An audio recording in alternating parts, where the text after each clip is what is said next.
balik lagi ke channel Matera, saya Hera. Kali ini saya sendirian aja karena saya mau share bagaimana caranya membuat e-paspor. Sebenarnya dokumen yang diperlukan antara membuat e-paspor dan paspor biasa itu sama. Yang membedakan di manfaat memiliki e-paspor ini adalah ketika kamu melewati autogate yang ada di Bandara Soekarno-Hatta, kamu bisa scan sendiri tanpa perlu melakukan registrasi dan proses sidik jari yang seperti yang ada di paspor lama. Dan manfaat kedua adalah bebas visa selama 2 minggu ke Jepang, tapi tetap perlu melapor ke kedutaan Jepang terlebih dahulu. Jadi dokumen yang diperlukan untuk membuat e-paspor ini adalah yang pertama iktp. Kalau kalian belum punya iktp tapi sudah mendaftar, nah blanko yang menyatakan kalian mendaftar itu perlu dibawa dan difotokopi juga. Yang kedua adalah akte kelahiran atau ijazah, pastikan namanya sesuai dengan yang ada di KTP.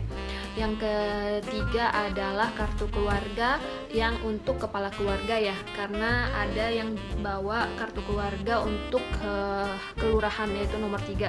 Kalau kepala keluarga itu nomor 1 biasanya ada di bagian depan. Dan yang keempat adalah paspor lama, bagian depannya, bagian identitas diri itu difotokopi. Bagian ini difotokopi juga A4 ya.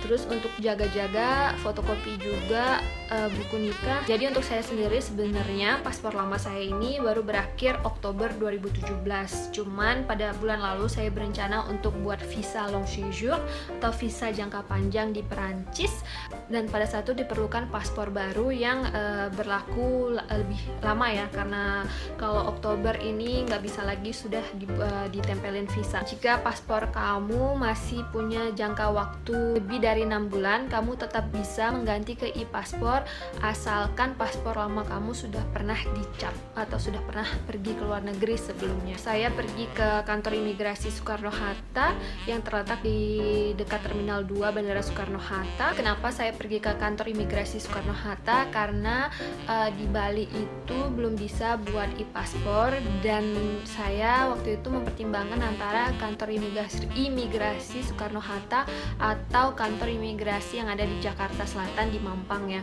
Nah, tapi setelah survei dan cek di web infoantrianpaspor.imigrasi.go.id, saya lihat itu kalau di Soekarno-Hatta pendaftar walk-in-nya lebih sedikit daripada pendaftar di kantor imigrasi Mampang, Jakarta Selatan.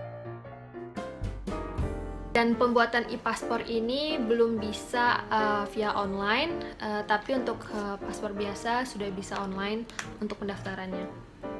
Saya kesana tanggal 22 Februari 2017. Saya berangkat dari rumah jam 5.15 subuh dan tiba di kantor imigrasi jam 6:10. Pada saat itu yang menunggu sudah 30-an orang seperti yang ada di video ini.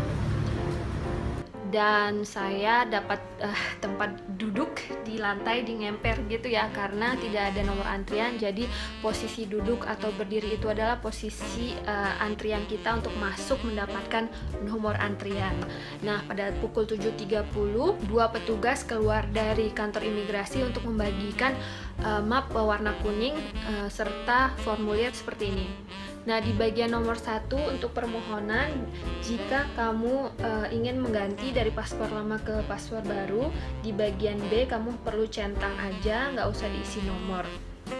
Dan pada saat itu juga petugas membagi antrian menjadi antrian prioritas dan antrian non prioritas. Prioritas di sini adalah pemohon yang berusia lanjut serta bayi di bawah umur setahun. Mereka dipersilahkan masuk terlebih dahulu untuk mengambil nomor antrian, dan saya sendiri berhasil masuk itu sekitar pukul 9 pagi. Pada saat di loket nomor antrian ini, berkas kita dicek, jika lengkap semua, kita diberikan nomor antrian. Prosesnya nggak lebih dari semenit jika semua pemohon mengerti bagaimana format fotokopian dokumennya apa saja kan, dan namanya tidak ada yang berbeda. Setelah saya mendapatkan nomor antrian, saya bisa duduk. Saat nomor antrian saya sudah dipanggil, yaitu nomor 56, saya masuk ke ruangan nomor 2. Saya menyerahkan berkas saya, semua dicek dan mereka memastikan lagi paspor apa yang saya mau, e-paspor atau paspor biasa. Dan pada saat wawancara, pertanyaannya cukup simple, hanya mengapa membuat paspor dan rencana mau kemana. Lalu foto saya diambil dan 10 sidik jari saya juga diambil. Di sini prosesnya cukup cepat jika komputer mereka nggak lemot ya, karena pada saat itu komputernya loadingnya lama banget untuk bisa ngeprint data saya. Nah, nanti kita dikasih sekertas yang harus dibawa saat pengambilan paspor. Ya udah selesai di sini, tapi saya langsung bayar, dan bayarnya bisa di gedung sebelah kantor imigrasi, ada Bank BRI dan Bank Mandiri.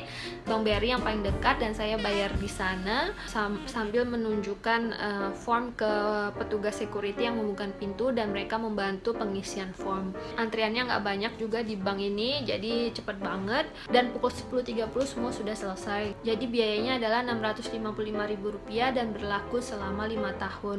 Prosesnya selama 7 hari kerja, dan saya terus memantau dengan cara mengirim SMS ke nomor yang ada di description box.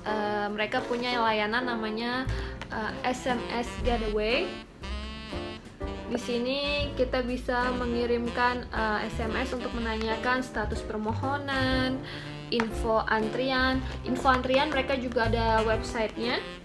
Kemudian biaya paspor, biaya e-paspor, biaya paspor, persyaratan, dan info layanan. Jadi saya mengajukan permohonan tanggal 22 Februari dan tanggal 3 Maret 2017 paspor saya selesai. Paspor bisa diambil dari pukul 1 siang sampai pukul 3.30 sore.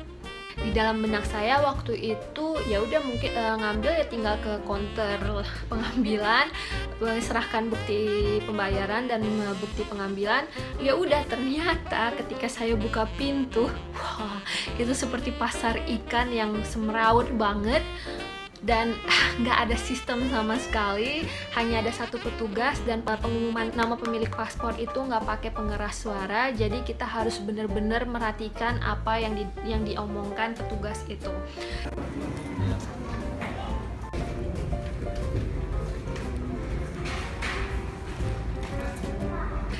Jadi saat itu riweh banget, dan petugas mengumumkan bahwa tidak semua paspor bisa dibagikan. Bagi yang mau menunggu silahkan menulis nama, jika tidak mau menunggu bisa kembali pada hari Senin pukul 10 pagi. Buat saya sendiri, saya lebih baik menunggu karena saya harus kembali ke Denpasar hari Minggu.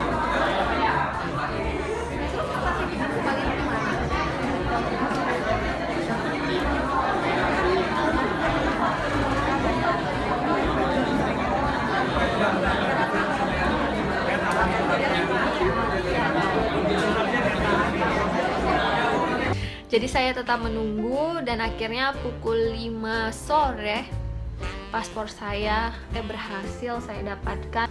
Perjuangan banget mendapatkan paspor ini. Dalamnya tuh seperti ini.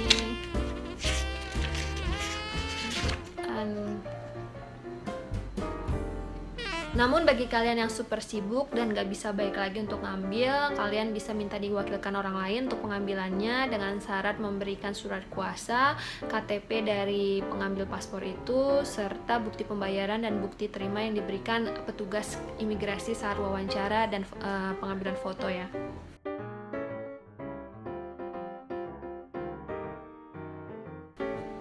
Untuk lebih jelasnya, saya sudah tulis di website kami www.matera.com.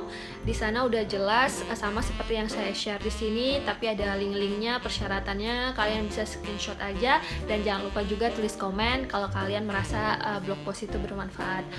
Oke, segini dulu share saya. Kalau ada yang kurang, kalian bisa tulis komen di bawah dan kasih jempolnya kalau ini bermanfaat, serta jangan lupa subscribe di channel Matera. Kita ketemu lagi di video berikutnya.